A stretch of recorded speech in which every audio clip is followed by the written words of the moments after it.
ආයිබෝවන් යාළුවනේ අද වීඩියෝ එකෙන් මම කතා කරන්නේ ගොඩක් ගොවින් භාවිතා කරන බෝරෝන් ප්ලස් ගැනයි.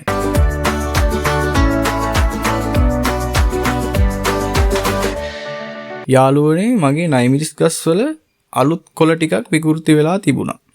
ඒ නිසා මම බෝරෝන් අඩංගු බෝරෝන් කා ප්ලස් භාවිතා කරන්න තීරණය කරා.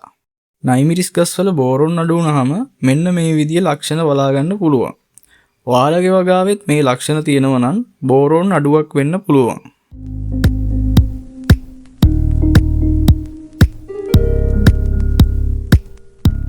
අපි බලමු බෝරෝන් කියන්නේ මොනවද කියලා. බෝරෝන් කියන්නේ ශාකයට අවශ්‍ය ශුද්ධ පෝෂකයක්. බෝරෝන් ඌනතාවයක් තිබුණොත් අලුත් කොළ විකෘති වීම, මල් හා ගෙඩිවල ගැටලු ඇතිවීම වගේ ලක්ෂණ පෙන්වන්න පුළුවන්. මගේ වගාවෙත් කොළ විකෘතියක් තිබ්බ මෙන්න මේ වගේ. මම මුලින්ම කෘමි හානියක් කියලා හිතලා කෘමිනාශක ස්ප්‍රේ කරා. ඒත් හරි ගියේ නැති නිසා ගස් වලට බෝරෝන් දෙන්න මං තීරණය කළා. හැබැයි යාළුවනේ කොළ විකෘති වීම හැම වෙලාවෙම බෝරෝන් ඌනතාවයක් නිසාම වෙන්නේ නැහැ. මයිටාවන්, ත්‍රිප්සෝ වෙනත් රෝග නිසා මේ වගේ ලක්ෂණ එන්නත් පුළුවන්. ඒ නිසා හරියට හේතුව හඳුනාගෙන ප්‍රතිකාර කිරීම ගොඩක් වැදගත්. ඔයාලට මොනවා හරි දැනගන්න තියෙනවා නම් කමෙන්ට් එකකින් අහන්න, මම රිප්ලයි එකක් දෙන්නම්.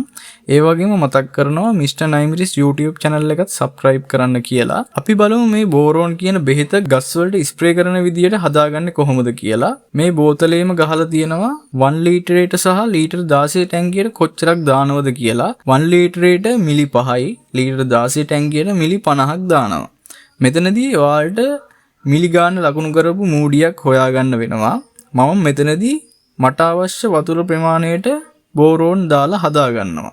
ඔයාලට යන වතුර ප්‍රමාණයට මැනලා හදාගන්න එක ඔයාලා. ඉතින් මේ විදිහට තමයි යාළුවනේ අපි බෙහෙත හදාගන්නේ. බෝරෝන් ක ස්ප්‍රේ කරද්දී සවස් කාලේ ස්ප්‍රේ කරනවා නම් ගොඩක් හොඳයි. ඔයාලට මේ බෙහෙත ස්ප්‍රේ කරන්න පුළුවන් වගාවට සතියෙන් සතිය හෝ දවස් 10න් 10. ඔයාලත් මේ නිෂ්පාදනය භාවිතා කරලා තියෙනවා නම් ලැබුණු ප්‍රතිඵල කමෙන්ට් එකකින් කියන්න.